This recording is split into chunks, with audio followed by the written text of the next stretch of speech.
Shalom, shalom, peuple de Dieu. Shalom, shalom à tous. Soyez abondamment bénis. Donc, je suis en train de parler, ou j'aimerais parler des 5 ministères et un des premiers ministères qui est apôtre. Donc, ça, c'est la troisième partie que je suis en train de parler des ministères, des 5 ministères, en particulièrement les ministères des apôtres. Gloire à Dieu. Donc nous allons prier. Seigneur, nous te rendons grâce, nous te glorifions, parce que Dieu est bon, Dieu est merveilleux. Laisse que ton nom soit élevé, laisse que ton nom soit glorifié. Merci Père, merci Dieu d'amour. Dieu, il n'y a pas un autre Dieu que toi, celui qui règne, celui qui agit, celui qui opère des produits et miracles. Nous décisons tout ce qui est de mal, qui soigne les sans effet. Seigneur, conduis-nous, lave ma bouche, purifie-moi par ton sang qui a coulé sur la croix.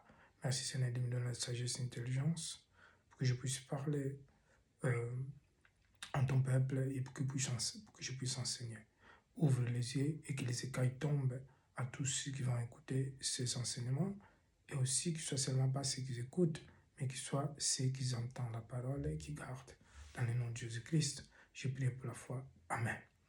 Soyez bénis. Bien-aimés, comme je disais, les 5 ministères. Donc hier, je disais en hébreu, la signification des ministères, donc c'est occuper de servir, occuper, ou de servir, être au service de, ou être au service de Dieu, ou être au service de quelqu'un. Ou servir Dieu, c'est louer, glorifier et adorer ou exalter Dieu. Donc, lorsque nous disons je vais servir Dieu ou je suis serviteur de Dieu, donc nous devons s'écarter, nous devons louer Dieu, glorifier Dieu, exalter et les louer, les glorifier. Donc dans l'Éphésiens chapitre 4, verset 11, puisque ce qui parle des 5 ministères, c'est Éphésiens chapitre 4, verset 11. Alors, dans les 14, il dit, « Aussi, nous ne serons plus des petits enfants ballonnetés et apportés par tout vent de doctrine, par les ruses des hommes et leur habileté dans les manœuvres d'égarement. »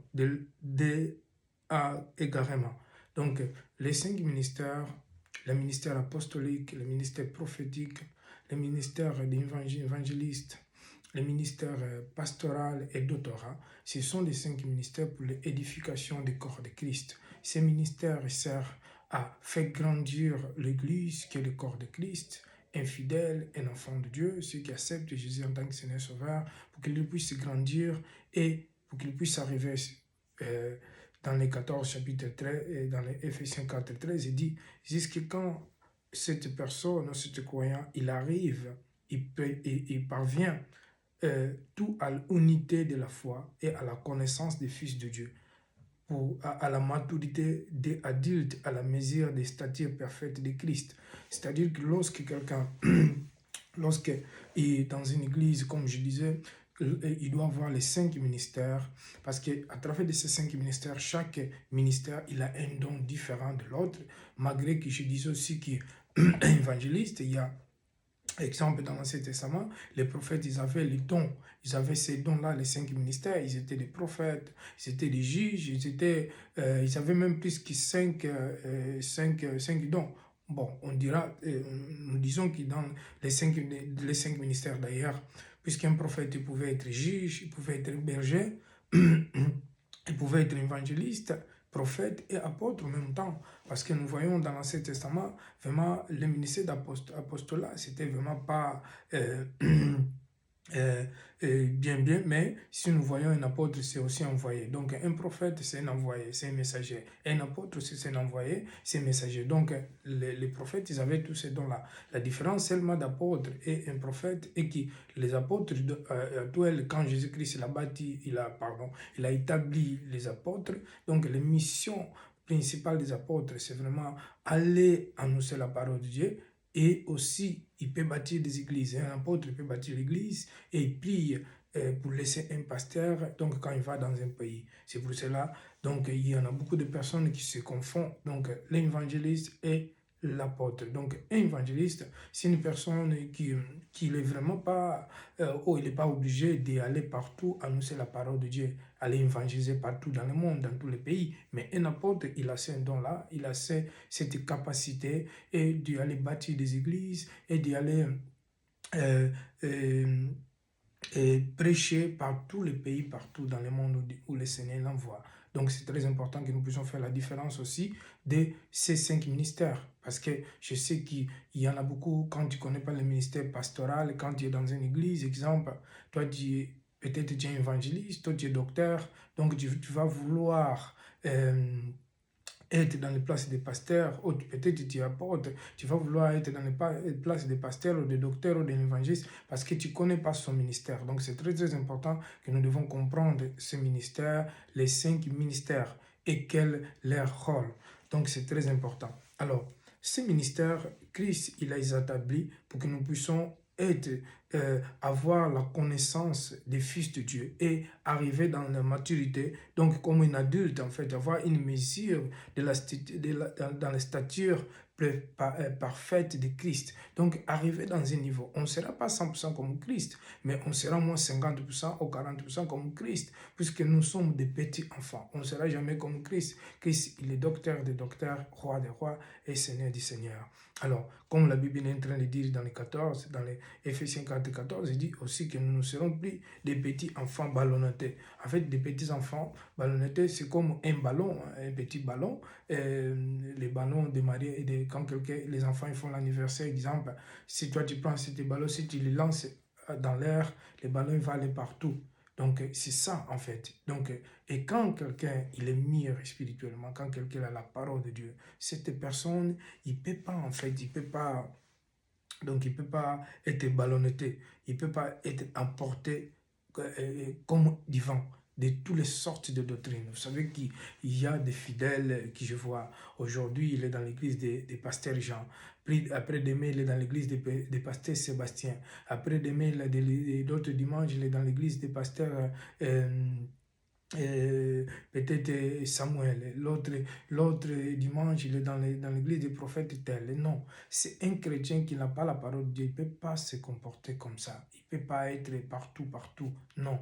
Parce que déjà, un chrétien qui n'a pas la parole de Dieu, s'il est partout, tous les endroits, il va dans toutes les églises, donc il peut faire 50 ans dans la parole de Dieu, il ne grandira jamais. Parce que pour que ce chrétien puisse grandir, il faut qu'il soit établi dans ce lieu, qu'il puisse avoir ses enseignements, puisse grandir. Après, quand tu es grand, tu peux peut-être sillonner des autres églises, aller visiter, aller voir. Moi, je suis invité parfois dans plusieurs églises, mais après, je ne peux pas aller partout aussi non plus. Mais si une église m'invite, je peux aller partout parce que déjà, je suis adulte ou peut-être quelqu'un qui est adulte, il peut faire cela aussi. Parce que c'est pas mal d'aller visiter des autres églises, aller voir comment ils prient, quelles sont leurs doctrines. Mais sauf que quand tu es bébé spirituel, donc ils vont t'avoir parce que déjà, tu vas aimer toutes les paroles puisque tu ne connais pas et tu vas voir même si c'est mauvaise parole, c'est mauvaise nourriture, donc toi tu vas voir que c'est bon parce que tu ne sais pas cuisiner, parce que tu ne sais rien de tout. Donc c'est très très important. Donc et les 5 ministères, ils servent pour l'édification du corps de Christ, pour que les fidèles les enfants de Dieu ne soient pas ballonnés, donc ne soient pas apportés comme des vents par toutes sortes de doctrines et par les ruses des hommes. Vous savez qu'il y a beaucoup de ruses des hommes et Satan utilise des hommes aujourd'hui comme il a trompé Adam et Ève. Et aujourd'hui, il y a beaucoup de fausses doctrines et qui prêchent la doctrine des hommes et les doctrines démoniaques. Donc, nous devons faire beaucoup d'attention. C'est pour cela que nous devons étudier vraiment la Bible pour que nous puissions connaître et discerner l'esprit d'erreur et l'esprit de Dieu, l'esprit du manouvage et l'esprit de Dieu. Parce que la Bible déclare que Satan, il se déguise en ange de lumière. Donc nous devons faire attention, c'est pour toi, c'est pour moi, c'est pour le corps de Christ, c'est pour les saluts. En fait, le salut, c'est unique, simplement.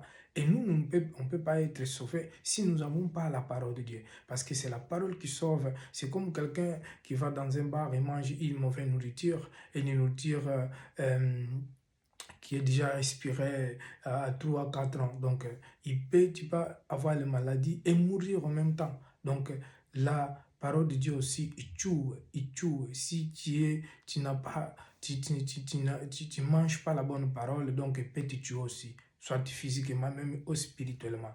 Parce qu'il y en a des personnes qui étaient déjà dans certaines églises même, qui sont morts physiquement. Et ce n'est pas seulement spirituellement. Alors, nous devons faire attention où nous mettons notre pied.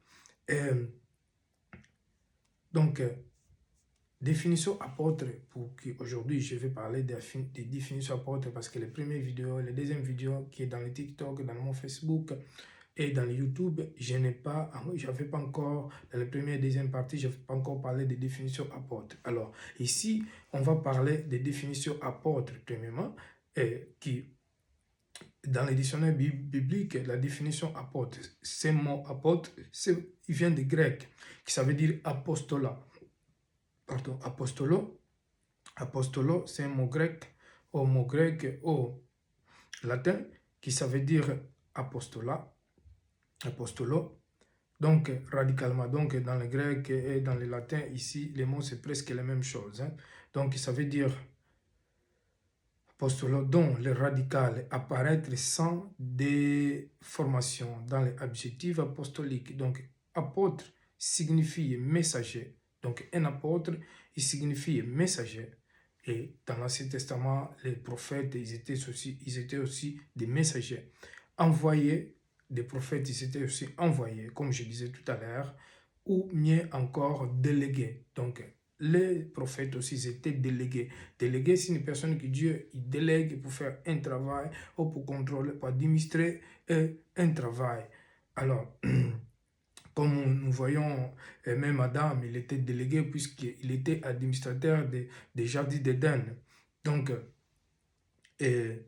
délégué, ambassadeur. Un ambassadeur, nous savons que lorsque un pays il a un problème avec un autre pays, donc pour qu'ils puissent faire des accords, donc entre les présidents, ils envoient des ambassadeurs. Si, exemple, la France il a des problèmes avec l'Allemagne, donc la France il va envoyer l'ambassadeur pour qu'il et l'ambassadeur il discute aux problèmes des affaires étrangères dans ce pays avec leur pays. Donc, au lieu des ministres des relations extérieures, des relations extérieures, aller de temps en temps, aller voir ou aller dans ce pays. Donc, il y a un ambassadeur là-bas qui se communique entre l'État de ce pays et de l'autre pays. Donc, ça, c'est très important aussi que nous devons comprendre cela, qui est apôtre, c'est un ambassadeur, un envoyé, un missionnaire. Donc, c'est un envoyé ou un missionnaire. Je ne suis pas en train de juger, mais dans l'église où je suis né, où je suis grandi, où j'étais baptisé d'ailleurs, où je suis né, l'église Bon Dieu, Bon Deus, pour ceux qui vont écouter cette vidéo,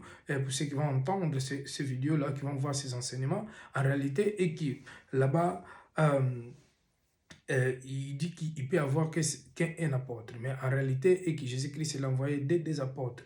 Et quand l'Église, il a envoyé des représentants dans les variétés de pays, donc ces représentants qu'ils envoient, donc les représentants, il peut être un mot biblique, c'est comme un envoyé, mais sauf que c'est un apôtre.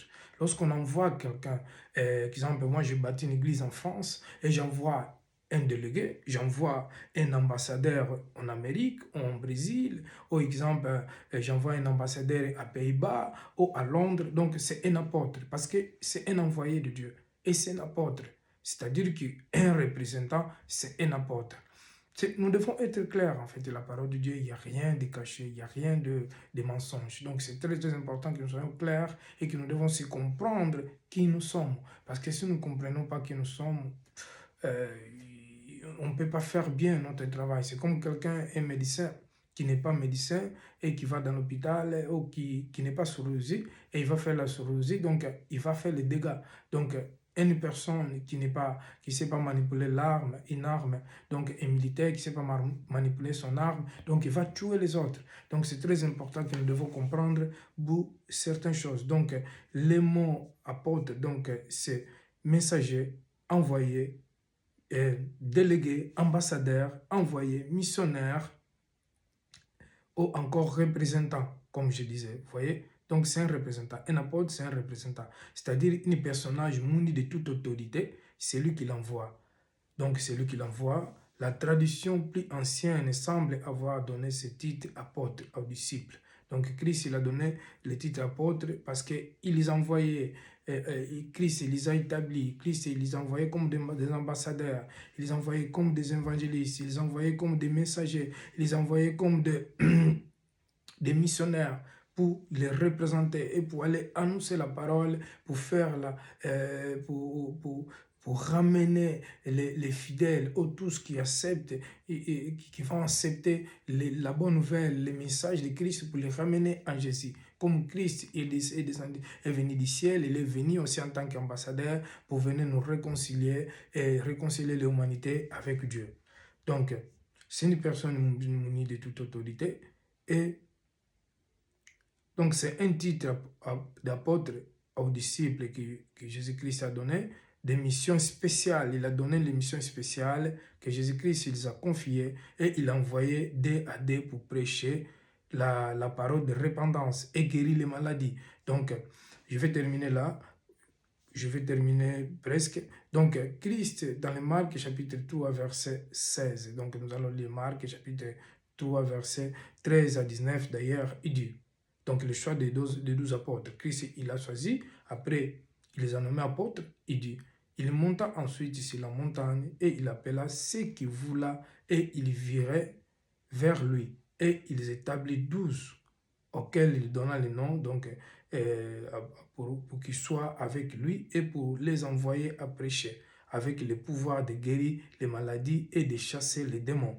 Donc Christ, il avait choisi ses disciples, il les a donné le pouvoir de chasser les démons, il a donné le pouvoir de guérir les maladies et d'annoncer la parole de Dieu. Donc ça, c'est la définition apôtre. Donc nous devons comprendre cela. Donc, quand beaucoup de personnes, quand ils voient un évangéliste, ou quand ils voient une personne qui est en train de prêcher la parole de Dieu, ils l'appellent tout de suite évangéliste. Non, ce n'est pas tous qui sont des évangélistes. Il y en a beaucoup parmi ces jeunes qui sont en train d'annoncer la parole de Dieu. Ce sont des apôtres. Ils ont un appel apostolique. Ce sont des messagers, ce sont des délégués, ce sont des ambassadeurs de Christ. Et ce sont des apôtres, ce sont des messagers, des missionnaires. Donc c'est très important que nous devons comprendre cela. Donc le mot apôtre, c'est une personne qui et il est envoyé dans le monde. Donc moi, mon appel, quand le Seigneur m'appelait, bon, je ne savais pas, je ne connaissais pas, puisque déjà, par avant, personne qui pouvait m'enseigner qu'est-ce que signifie apôtre. Donc, dans l'église où je suis né, quand tu prêches seulement, il t'appelle, et quand tu veux servir Dieu, il te met toujours évangéliste et stagiaire ou évangéliste. Au contraire que non. Mais le Seigneur lui-même, c'est lui qui établit son peuple. Quand le Seigneur m'appelait, le Seigneur m'envoie dans le monde. Le Seigneur il était avec moi, il m'a pris dans les mains, il m'envoie dans le monde, j'ai jeté le fait sur terre. Et les signes apostoliques, ils apparaissent, ils apparaissent simplement à travers des miracles, des prodiges et de ceux qui font. Et les apôtres, en réalité, ils étaient reconnus comme des apôtres, comme des chrétiens, comme des envoyés de Christ, à travers des signes et des miracles. Donc c'est très, très important. Et les miracles, ce n'est pas seulement guérir les maladies, les miracles, ce n'est pas seulement ressusciter les morts ou que les boiteux marchent, mais déjà annoncer l'évangile, prêcher l'évangile. Vraiment, c'est ça qui est miracle de Dieu, pour que les maladies, les personnes ils guérissent, ils sortent dans les détresses, dans les dépressions, et que les gens, quand ils entendent la parole de Dieu, ils accueillent cette parole, et les gens, ils sont libérés en fait. Vraiment, c'est ça les grands signes. Parce qu'il y a beaucoup de personnes seulement qui pensent qu'annoncer l'évangile, il faut que les boiteux commencent à marcher, il faut que les maladies tout de suite commencent à guérir. Non, la parole de Dieu, il guérit parfois petit à petit. Si nous voyons dans la Bible, lorsque le Seigneur Jésus-Christ guérissait les gens, il y a des personnes qui guérissaient dans les chemins, il y a des personnes qui allaient se guérir dans les chemins.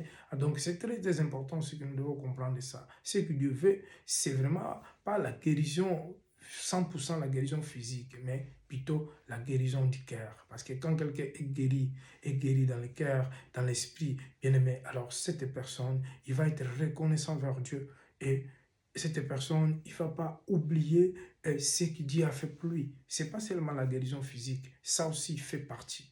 Mais en réalité, lorsque nous annonçons la parole de Dieu, les âmes ils sont guéries et il y a beaucoup de miracles qui s'accomplissent. Il y a beaucoup de personnes qui négligent ça, il y a beaucoup de personnes qui ne comprennent pas cela. Mais lorsque la parole de Dieu est prêchée, beaucoup des âmes qui sont guéries, beaucoup de personnes qui sont libérées dans les détresses, qui sont libérées dans l'esclavage. Il y a beaucoup de personnes qui sont guéries et spirituellement, que leurs cœurs sont restaurés. Donc, dans le Marc chapitre 6, il dit, Marc chapitre 6, donc verset 7, donc ça c'est l'émission des 12 apôtres. Jésus parcourra de ville en ville, environ enseignant la parole de Dieu. Et dans le verset 7 de Marc 6, il dit, alors il appela les 12 et commença à les envoyer dé à dé, comme j'ai déjà dit tout à l'heure, et lui donna l'autorité sur l'esprit impur. Donc dans le Marc 6, 12, qui parle les mêmes choses, c'est qui, dans le Marc chapitre 3, verset 13. Donc, je vais laisser là-bas. Donc, ça, c'est la référence. Marc chapitre 6, à partir des 7 et 12 aussi. Dans les 12, il dit, il partirait et prêchant et appela chaque à changer d'attitude. Et il chassa beaucoup de démons, appliquant des huiles et beaucoup de maladies et il guérissait. Donc c'est très important lorsque le Seigneur Jésus-Christ envoie les disciples et les apôtres et guérissaient les maladies et ils en versaient de l'huile et ils disaient au peuple, il prêchait la parole de Dieu pour la repentance comme Jean-Baptiste prêchait. Vous voyez, on peut voir qu'un apôtre et aussi il prêche l'évangile de repentance. Ce n'est pas seulement un enseignant ou qui bâtit des églises, un envoyé ou un missionnaire, mais aussi il prêche la repentance pour la rémission des péchés. Parce que déjà, c'est le but, en fait. C'est le but de l'évangile, c'est la repentance. Que les gens se répandent, et qui se réconcilient et qui viennent à Jésus-Christ. Donc, la repentance, qui s'appelle métanoïa en grec, donc métanoïa, et qui signifie que changer de direction, changer de vie et changer de moyens de vivre. Donc, c'est-à-dire changer d'habitude, changer de façon de vivre et changer de direction. J'ai déjà parlé de ça aussi plusieurs fois. C'est pas comme une personne, exemple, un musulman, il sort dans l'islam, il se convertit au bouddhisme. Ou un musulman qui sort dans l'islam, qui se convertit au catholicisme. Le catholicisme, ce n'est pas une religion, c'est une dénomination. Mais, par contre, il n'y a pas grande différence, même s'il accepte Jésus-Christ comme Seigneur Sauveur, mais il n'y a pas grande différence. En fait, il faut qu'un musulman, exemple, qui ne connaisse pas Jésus-Christ comme Seigneur Sauveur, lorsqu'il se convertit, il devient, en fait, au moins dans une domination évangélique, parce qu'ils vont l'enseigner le vrai baptême et la repentance, et comment naître de nouveau en Jésus-Christ. En fait, un peu plus ça. Donc, nous allons prier. Ça, c'était la définition d'un apôtre. Et j'y parlerai après la définition d'un prophète. Nous allons prier. Seigneur, je te loue et je te rends grâce. Merci pour ton amour. Merci pour ta miséricorde, Seigneur. Merci, Seigneur, pour ces enseignements. Merci, Seigneur, pour m'enseigner, pour que je puisse aussi enseigner. Comme tu veux, Seigneur, que j'enseigne ton peuple. Merci, Seigneur. Et aussi bénis tous ceux qui vont entendre, qui vont écouter cette vidéo. Que ce ne soit pas seulement ceux qui écoutent, mais que ce soit ceux qui entendent et qui gardent cette parole. Merci, Seigneur, pour nous avoir enseigné et nous détruisons tout ce qui ne vient pas de toi dans les noms puissants de Jésus-Christ. Tout esprit qui se lève contre tes enseignements, contre ta parole, contre tes serviteurs, nous détruisons tout esprit de faux enseignements, tout esprit, Seigneur, maléfique, toutes les fausses doctrines, Seigneur, les doctrines des démons, nous détruisons, nous brisons et nous condamnons fortement dans les noms puissants de Jésus-Christ. Merci Dieu d'amour, merci pour ton amour, pour ta grâce, au nom puissant de Jésus-Christ, j'ai prié pour la foi. Amen. Soyez bénis, bien-aimés. Si vous avez des questions, n'hésitez pas à m'envoyer un message. Si vous avez des questions, si vous voulez demander quelque chose donc à propos de ces enseignements, et dans l'occasion, on vous répondra. Donc, ces enseignements, ils sont dans les WhatsApp, ils sont dans les YouTube, ils sont dans le Facebook, ils sont dans le TikTok. Que le Seigneur vous bénisse.